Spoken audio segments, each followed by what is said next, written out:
akkuma jirrutti akkamitti biddeen tolchachuu dandeenya warra jettan viidiyoo kana aga dhumaatti daawwadhaa isiniin jedha. Shama akkam jirtu hordoftoonni seenaa tuub nagaa waaqayyo isiniif haa baay'atu akkam isaati kana geessanii ani nagaa kooti. Har'ammoo biddeen akkamitti tolchachuu qabnaa kan jennu waliin qabannee jirra. Aga dhumaatti hordofaa isiniin jedha. Anamma duqeeta gingishadhe jechaadha. Waan maqabdanitti maxabashaa jechaadha. Waan maqabdanitti amma fadhaa'ee kalee galgala booddee isinitti agarsiisa.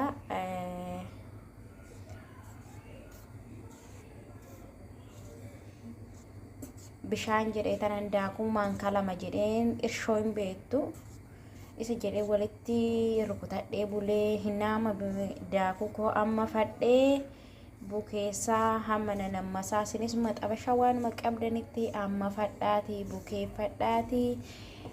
Egaa mana ormaa keessatti wanti isaan fayyadaman illee isinitti toluu dhiisuu mala. Isin immoo waanuma eenyu jettan yeroo gabaabadhumatti hojiillee isinitti hin baay'isu. Kana amma fattanii bukeeffattanii hojii keessan deemtanii yeroo hojii keessa fixattanii dhuftan itti isinii bukaa'ee isin eegaa. Isaan booda biddeen keessan bakkuma jirtanitti sa'aatiidhuma gimmaasharraa hojii isaanirraa fudhattanii nyaata keessan godhachuun barbaachisaadha isiniin jedha. Innaa amma daakuu keenya amma fannee bukeeffannaa na waliin tura. Amma kalarii isaallee akka magaala'u jedhee biddeen akka nuuf magaala'uuf jechaadha kan amma nu. Innaa daakuu yeroo amma fanii ingaaggolatallee in argitu yoo ta'e kanammoo irra deebinee ingingishina yoo maashinii qabaattan immoo dura waan gingishattaniif ani amma dura gingishadheen jira.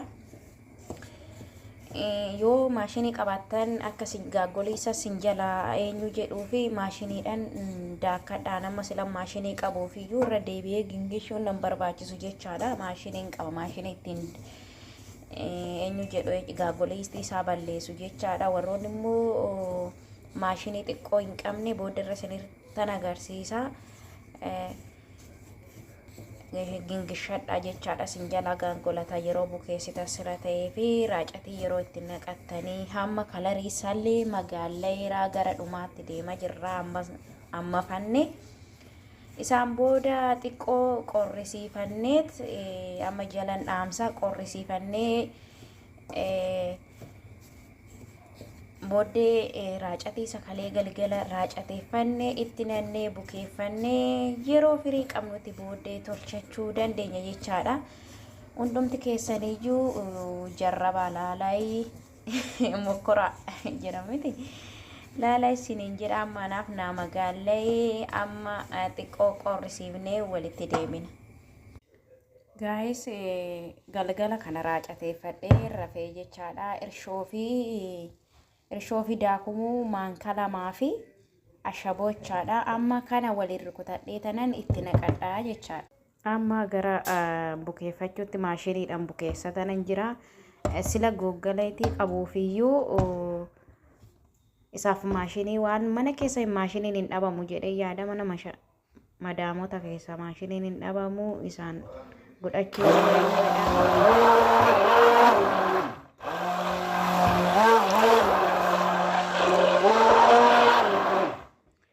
innaa anama bukeeffadhe akkuma waanan tolchadhuuttan dhiisa jechaadha. Gaaggolii isaas keessaa badee jira. Maashiniidhaan daaketanan jira. Warroonni maashinii hin qabne garuu gingishadhaatii godhadhaa. Maashinii mana keessanii dhabamuu mala. Kanaafiyyuu gingishadhaatii bukeeffadhaa hamma xumurree kanaan booda sa'aatii booda tolchuu malee homtuu namne jechaadha. Qallifadheetuman dhiise akkuma waan tolchamuutti jechaadha. Kanaan booda qadaadannee ol kaawwannee booddee itti deebinaa. Ammasitti immoo hojii keessan hojjedhaa. Manuma bakka jirtanitti hojjedhaa. Nyaadhaa. Biddeen keessanitti tolchadhaa. Mana madaamotaa keessatti irra caala kan nu bunu nyaata waanuma mana keessa jiru fayyadamaa. Biddeen keessanis tolchadhaa. Booddee walitti deebina.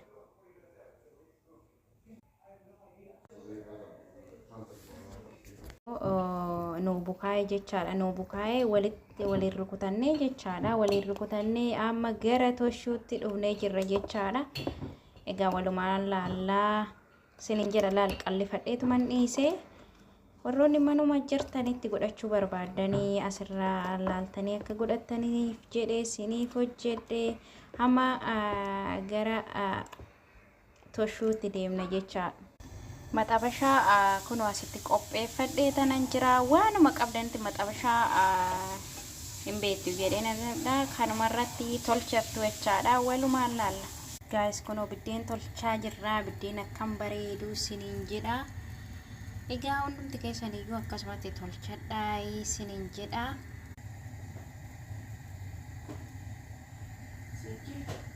Shuu takke andru jeetaan.